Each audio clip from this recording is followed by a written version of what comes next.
أشرف الأعراب والأعجم. نبی مکرم شفیع معظم جاند عالم صلی اللہ علیہ وآلہ وسلم نے ارشاد فرمایا، جب ماہ رمضان کی پہلی رات ہوتی ہے تو شیاطین اور سرکش جنوں کو قید کر دیا جاتا ہے،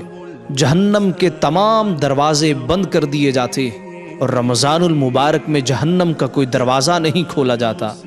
جنت کے تمام دروازے کھول دیے جاتے ہیں، اور پھر رمضان المبارک میں جنت کا کوئی دروازہ بند نہیں کیا جاتا، اور ایک پکارنے والا پکارتے ہوئے کہتا ہے، اے نیکی کرنے والے نیکیوں میں آگے بڑھ جا، اور پکارنے والا پکار کے کہتا ہے، برائی کرنے والے برائی سے رک جا۔ لم يزل نورا من القدم يا خير خلق الله، يا خير خلق